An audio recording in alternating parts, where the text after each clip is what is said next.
Today we'll talk about why stablecoins could be better than Bitcoin. Don't forget to like and subscribe. Let's head into it. What are stablecoins?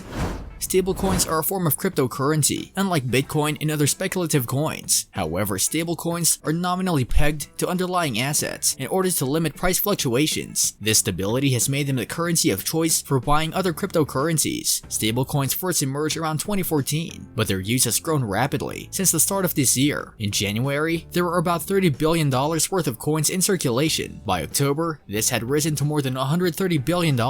There are dozens of types of coins, but a handful make up most of the total value. $70 billion worth had been issued by market leader Tether by October. Another $32 billion was in USD Coin, which is jointly run by payment services company Circle and cryptocurrency exchange Coinbase.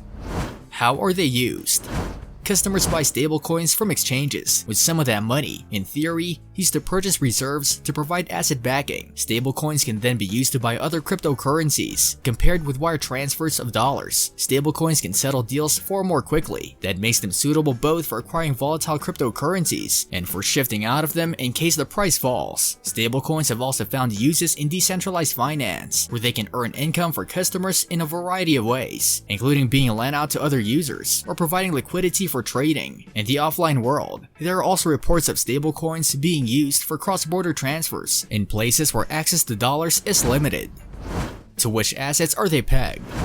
The vast majority of stablecoins are pegged to fiat currencies. Tether, USD Coin, and the third biggest issuer, Binance USD, all say that they are pegged to US dollars. Others are pegged to the euro and yen, although these account for a very small part of the category. A few stablecoins are pegged to gold reserves, including offerings from Tether and Paxos, which operates Binance USD. A smaller, though still noteworthy proportion of these currencies are known as algorithmic stablecoins. They are pegged to other cryptocurrencies, in some cases including stablecoins.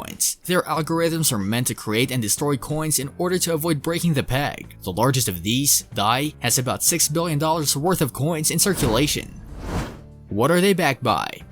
While issuers may say that fiat stablecoins are pegged to dollars, their reserves can be more exotic, the result of laxer regulation and the rules of commercial banks or money market funds, without a requirement to provide clarity about what assets they hold. Different stablecoin operators have offered varying amounts of detail. In the case of Tether, about half of its $70 billion holdings are in commercial paper, a form of short-term debt. The issuer and even the country of origin of this paper is unknown, although the portfolio is understood to include at least some international paper. The sheer size of the company's stated reserves has also raised eyebrows among regulators and others, who worry that it could impact financial stability. Fitch, the rating agency, warned that if stablecoins' holdings of commercial paper unraveled, it could cause contagion in credit markets. Circle and Coinbase have committed to ensuring that USD Coin will be fully backed by cash and treasuries by the end of September. It was fully backed by dollars until March 2020, although Coinbase continued to claim this was the case until August. The attestation for September has not been released yet. What do the regulators say?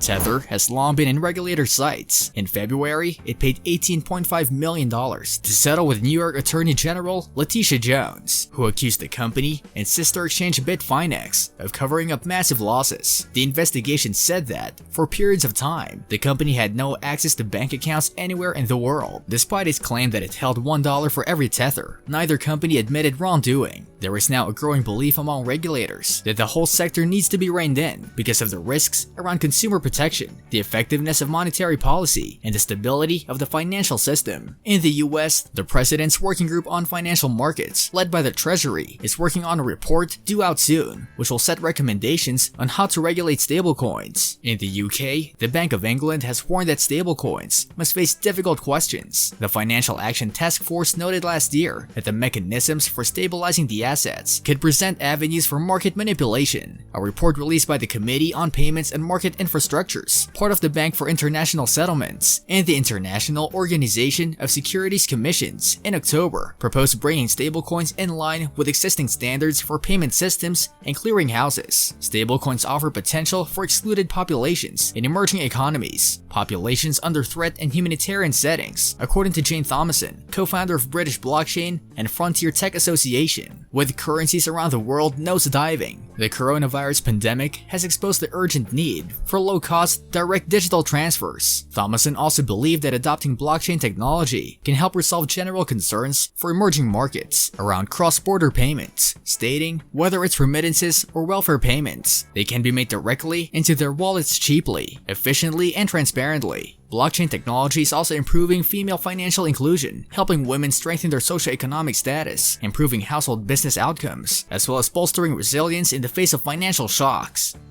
What do you think about stablecoins? Would you invest in them? Let us know in the comment section. This brings us to the end of our video. I hope you enjoyed it. Hit like if you did, and don't forget to subscribe to our channel so that you don't miss any of our videos in the future. Also, watch the 2 videos that are on your screen because I'm sure you'll love them. With that, I'll see you in the next video.